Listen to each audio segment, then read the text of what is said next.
பாகவதர்கள் எல்லோருக்கும் நமஸ்காரம். இப்பொழுது நாம் பார்க்க போவது 16வது திவ்ய தேசமான திருக்கண்ணமங்கை. ஆழ்வார்களில் திருமங்கை ஆழ்வாரால் மட்டும் பாடல் பெற்ற தலம் இது.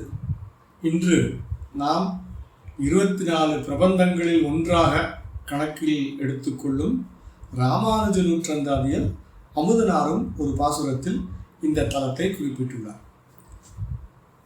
முதல்ல இந்த க்ஷேத்திரத்தினுடைய சரித்திரத்தை பார்க்கலாம். திருமால் பார்க்கடலை கடைந்த பொழுது அவருடைய பல தோற்றங்களை கண்டு கொஞ்சம் லக்ஷ்மிக்கு கொஞ்சமாக வெக்கம் வருது. அதனால் அங்கேருந்து உடனே எல்லாரும் பார்க்குறாளேன்னு புறப்பட்டு வந்து விடுகின்றாள்.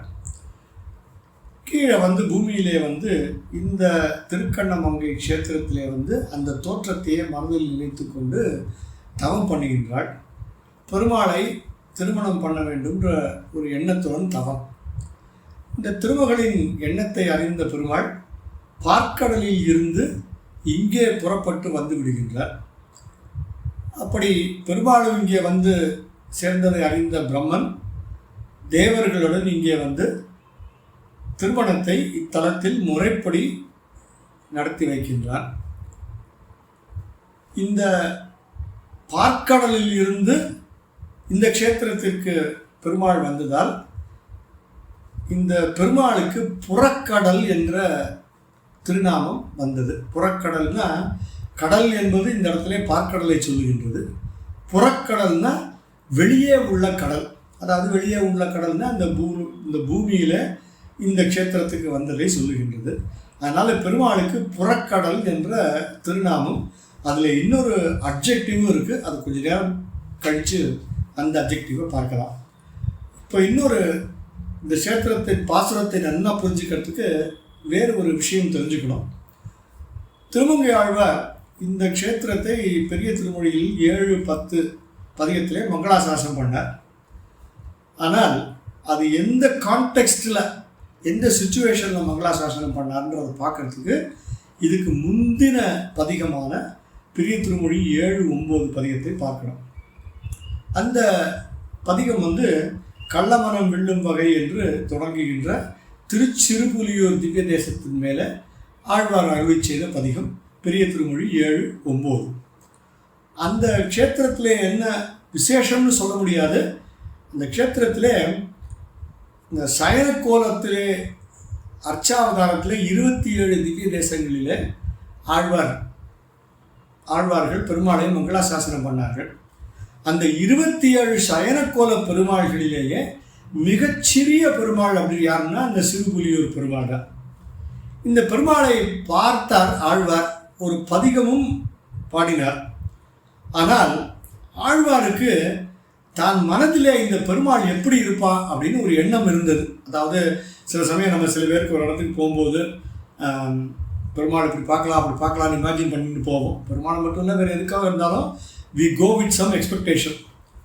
ஆழ்வாருக்கு இந்த க்ஷேத்திரத்தில் பெருமாளை பார்த்த உடனே தன்னுடைய எக்ஸ்பெக்டேஷன் பூர்த்தி ஆகலைன்னு உடனே பெருமாளை சரியாக அனுபவிக்க முடியாமல் போகின்றது.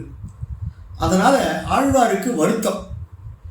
இப்படி ஒரு வருத்தத்தை பார்த்த எம்பெருமான் ஆழ்வாருக்கு அந்த க்ஷேத்திரத்திலே ஒன்றும் பண்ணாமல் வேறு ஒரு க்ஷேத்திரத்திலே தன்னுடைய குணங்கள் அனைத்தையும் ஆழ்வாருக்கு காண்பிக்கிறார். அந்த வேறு ஒரு க்ஷேத்திரம் தான் இதுக்கு அடுத்த பதிகமான திருக்கண்ணமங்கை பெரிய திருமொழி 7-10. அந்த பதிகத்திலே அந்த க்ஷேத்திரத்திலே ஆழ்வாருக்கு தன்னுடைய எல்லா குணங்களையும் தனித்தன்மைகளையும் விசேஷங்கள் அனைத்தையும் ஆழ்வாருக்கு காட்டி கொடுக்கிறார். அது எப்படி காமிக்கிறான் அப்படின்னா, பெருமாளை தவிர வேறு எல்லாமே பெருமாளுக்கு அப்ஜெக்டிவாக இருந்தால் எப்படி இருக்கும் அந்த மாதிரி ஒரு நிலைமையை ஆழ்வாருக்கு பெருமாள் காட்டி கொடுக்கின்றார். கேட்டுட்டு கடைசியில் இனிமேல் அவனுக்கு ஏதாவது குறை இருக்கா அப்படின்னு ஆழ்வார்கிட்ட கேட்குறான். ஆக பெருமாளை தவிர மற்ற எல்லாமே பெருமாளுக்கு அப்ஜெக்டிவாக இருக்கின்ற ஒரு நிலைமை இந்த பதிகத்தில் ஆழ்வாருக்கு ஏற்பட்டது. இந்த க்ஷேத்திரத்தில் அதையே அவர் பதிகமாக அருளி செய்கின்றார். அது எப்படி பெருமாளை தவிர எல்லாமே அப்ஜெக்டிவாக இருக்க முடியும் அப்படின்னா 2-3 எக்ஸாம்பிள் பார்க்கலாம். அப்புறம் இந்த பதிகத்தை நம்ம பார்க்கலாம். அதாவது கரும்பு அப்படின்னு சொன்னால் கரும்பு வந்து ஆழ்வாருக்கு எப்படி தோன்றது? எம்பெருமான் ஆழ்வாருக்கு கரும்பாக இனிக்கின்றான். அப்புறம் ஏறுனா காளை, ஏறு அப்படின்னா உடனே எம்பெருமான் ஆழ்வாருக்கு ஒரு சிறந்த காளையாக, அதாவது சிறந்த ஆண்மகனாக தெரிகின்றார். அப்புறம் மனத்தாசை அப்படின்னு சொன்னால் ஆழ்வார் வந்து தன் மனத்தில் எம்பெருமானை எப்படியெல்லாம் திருப்புலியூரில் பார்க்கணும்னு நினைச்சாரோ அது மாதிரி இந்த க்ஷேத்திரத்தில் எம்பெருமான் ஆழ்வாருக்கு காட்சி கொடுக்கின்றார். அப்போ எந்த பொருளை எடுத்தாலும் எந்த பேரை சொன்னாலும் அதுவே பெருமாளுக்கு அப்ஜெக்டிவாக இருக்கின்ற ஒரு பதிகம். இந்த பாசுரத்தில், இந்த பதிகத்தில் பார்த்தீங்கன்னா எம்பெருமானுக்கு ஆழ்வார் கிட்டத்தட்ட 100 அப்ஜெக்டிவ்ஸ், இந்த மாதிரி ஒவ்வொரு பாசுரத்துலேயும் 10, 12, 13 அப்ஜெக்டிவ்ஸ் வந்து ஆழ்வார் பெருமாளுக்கு சொல்கின்றார். இதை எல்லாமே எப்படி உவமை இல்லைன்னா அடைமொழி இல்லைன்னா பண்பு, இந்த மாதிரி எந்த பேர் வேணால் சொல்லலாம். எல்லாமே இப்போ ஆரம்பிக்கும் பொழுதே பெருமாளை பார்த்து ஏறு, ஆசை, கரும்பு, கனி, இப்படி வரிசையாக சொல்லிகிட்டே வருவார் ஆழ்வார். வேறு எதுவுமே கிடையாது. இட்ஸ் அ பியூர் பாசுரம் கம்போஸ்ட் ஆஃப் அட்ஜெக்டிவ்ஸ் ஃபார் எம்பெருமான். இந்த மாதிரி 4000 திவ்ய பிரபந்தத்தில் வேறு எந்த பதிகமும் கிடையாது. பதிகம் ஃபுல்லாகவே ஒரே அட்ஜெக்டிவ் தான். இதுக்கு இந்த கான்டெக்ஸ்டுக்கே ஆச்சாரியர்கள் என்ன விளக்கம் சொல்கிறான்னா, இந்த பரதனை, ராமாயணத்தை பரதனை கோட் பண்ணுறார். பரதன் வந்து ரொம்ப பெரிய ஆசை, அதாவது சிறுபுலியூருக்கு வரும்போது ஆழ்வார் எவ்வளவு ஆசையோடு வந்தாரோ, பெருமாள் இப்படி இருப்பான் அப்படி இருப்பான்னு நினச்சிட்டு பார்க்கலான்னு வந்தாரோ, அவ்வளோ பெரிய ஆசையோட பரதன் வந்து சித்திரக்கூடத்துக்கு வருகின்றான். எதுக்கு வரான்? ஒரு ஆசை அவனுக்கு, அதாவது ராமனை திருப்பி அயோத்தியாவுக்கு கூட்டிக் கொண்டு வந்து விடலான்ற ஒரு ஆசையோடு வரான். ஆனால் நினைச்சது நடந்துதா? நடக்கலை. சித்திரக்கூடத்தில் நடக்கலை. ஆனால் வேற ஒன்று நடந்தது. கடைசியில் ராமன், வசிஷ்டர் எல்லாரும் சேர்ந்து எப்படியோ பரதனை கன்வின்ஸ் பண்ணி பரதனை என்ன பண்ணுறார்? ஒரு பாதுகையை கொடுத்து அனுப்பிச்சி விட்டுறான். அப்போது இந்த பாதுகையை வாங்கிட்டு சத்ருக்கனோட பரதன் வந்து மகிழ்ச்சியோட தேரில் ஏறினான் அப்படின்னு வால்மீகி வந்து சொல்கிறார். அதாவது ஆருரோக ரதம் கிருஷ்ட சத்ருக்னேன சமன்வித, அதாவது சந்தோஷமாக பரதன் திரும்பி பாதுகைகளை எடுத்துட்டு தேரிலே ஏறிக்கொண்டு நந்தி கிராமத்துக்கு திரும்பி வருகின்றான். அப்போது பரதனுடைய முதல்ல நினச்சது நடந்துதா? நடக்கலை. ஆனால் எப்படியோ பெருமாள் வந்து பரதனை சந்தோஷப்படுத்திட்டார். அதாவது ஒரு குழந்தை ராத்திரி 2 மணிக்கு திடீர்னு எழுந்து எனக்கு அது வேணும், ஒரு பேட்டு வேணும்னு கேட்கும். ஏன்னா பேட்டை எங்கேயோ அன்றைக்கி பார்த்துருக்கும், திடீர்னு ஞாபகம் பேட்டு வேணும்னு கேட்கும். அப்போ ராத்திரி 2 மணிக்கு எந்த கடை திறந்துருக்கும்? ஸ்விக்கிலேயோ எதுலேயோ ஆர்டர் பண்ணால் கூட பேட்டு வராது, அடுத்த நாள் காலையில் வேணால் வரலாம். அப்போ என்ன பண்ணுவோம் அம்மா அப்படின்னா, பேட்டு கொடுக்கறதுக்கு பதிலாக கொஞ்ச நேரம் இது கழித்து சாக்லேட் கையில் கொடுத்து ஏன்னா சர்க்கரையை வாயில் கொடுத்து அது பேட்டை மறக்கடிச்சிடுவான். அதே மாதிரி பெருமாள் வந்து சிறுபுலியூரில் ஆழ்வார் வருத்தத்தில் இருந்தாலும் திருக்கண்ணமங்கை பெருமாளை காமிச்சு ஆழ்வாரை அமைதிப்படுத்துகின்றான். இப்படி ஒரு விளக்கம் இந்த பதிகத்தினுடைய துவக்கத்திற்கு கொடுக்கின்றார்கள். முதல் பாசுரத்திலே இந்த விஷயங்கள் எல்லாமே வருகின்றது. கிட்டத்தட்ட முதல் பாசுரம் பார்க்கலாம். பெரும்புறக்கடலை அடலேற்றினை பெண்ணையானை எண்ணில் முனிவர் கருள் தருந்தவத்தை முத்தின் திரள் கோவையை பத்தராவியை நித்திலத் தொத்தினை அரும்பினை அலரை அடியேன் மனத்தாசையை அமுதம் பொதி இன்சுவை கரும்பினை கனியை சென்று நாடி கண்ணமங்கையுள் கண்டு கொண்டேனே. அதாவது அந்த கோலத்தில் பார்க்க முடியல. இந்த க்ஷேத்திரத்தில் ஆழ்வார் வந்து பெருமாளை தான் எப்படியெல்லாம் பார்க்க நினைச்சோமோ அது மாதிரி பார்த்து விடுறார். அது எப்படி பார்த்தார் முதல்லன்னா, பெருமாளுடைய திருநாமத்தையே சொல்கின்றார். புறக்கடல்னு ஆரம்பிக்கிறார்.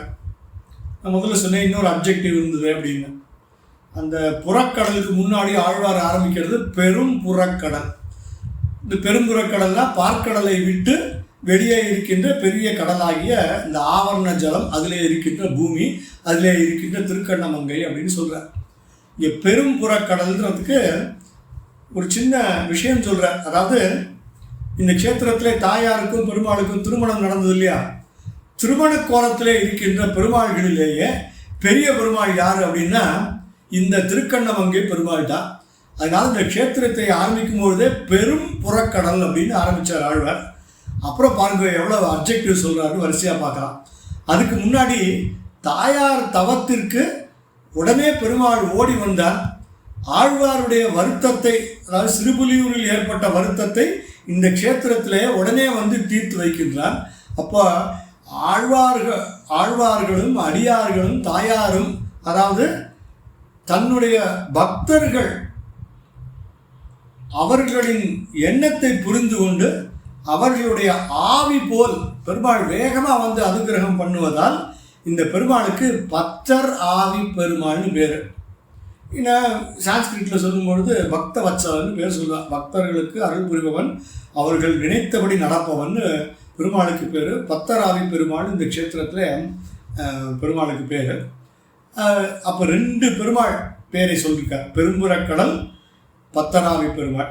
இந்த பெரும்புறக்கடலுக்கு சான்ஸ்கிரிட்லேயும் கிட்டத்தட்ட லிட்ரல் டிரான்ஸ்லேஷன் பேர் சொல்கிறார். பிருகத் பகிஷ் சிந்துநாத் அப்படின்னு பெருமாளுக்கு பேர். பிருகத்னா பெரிய, பகிஷ்னா வெளியே இருக்கிற, சிந்துனா சமுத்திரம். அப்போ பிருகத் பகிஷ் சிந்து அப்படின்னா பெரும்புறக்கடல்னு பெருமாளுக்கு சான்ஸ்கிரிட்டில் பிருகத் பகிஷ் சிந்துன்னு பேர். தமிழில் பெரும்புறக்கடல். இன்னொரு பேர் வந்து பத்தராவி பெருமாள். இப்படி பெருமாளுடைய திருநாமங்களை ஆழ்வார் இந்த முதல் பாசுரத்திலேயே சொன்னார். இந்த முதல் பாசுரத்தில் நான் சொன்னேன் எவ்வளவு அப்ஜெக்டிவ் கொடுத்துருக்கார் அப்படின்னு வரிசையாக பார்க்கலாம். முதல் பாசுரத்தில் பெரும்புறக்கடல், அடலேற்றினை அப்படின்னார். ஏறு அப்படின்னா பைசன், அதாவது காளை. அடலேற்றினை, பெண்ணை, ஆணை, முனிவருக்கு அருள் தரும் தவத்தை, அதாவது முனிவர்களுக்கு அவர்கள் வந்து ஏதோ பெருமாளை பார்த்து கேட்டானா கொடுத்துருவாங்க, அருள் தரும் தவம். அப்புறம் முத்தின் திரள் கோவையை, கலெக்ஷன் ஆஃப் பேர்ல்ஸ் அப்படின்னார். அப்புறம் பத்தராவியை அப்படின்னார். அப்புறம் நித்தில தொத்தினை, அரும்பு, அலர், அடியேன் மனத்தாசை, அமுதம், இன்சுவை கரும்பு, கனி. எவ்வளோ அப்ஜெக்டிவ் பாருங்க, கணக்கு போட்டால் இந்த பாசுரத்தில் 14 அப்ஜெக்டிவ்ஸ் இந்த ஃபர்ஸ்ட் பாசுரம். லைக் திஸ் எல்லா பாசுரத்துலேயும் பெருமாளுக்கு ஒரே அப்ஜெக்டிவாக ஆழ்வார் அப்படியே வாரி வழங்கினார். அப்படிப்பட்ட ஒரு அற்புதமான ஒரு பதிகம் இந்த திருக்கண்ணமங்கை பதிகம். அடியேன் இனிமேல் அடுத்த திவ்ய தேசமான திருக்கண்ணபுரத்தை அடுத்த பதிவில் நாம் பார்க்கலாம். ஸ்ரீமதே ராமானுஜாய நமः. அடியேன் தாஸ்.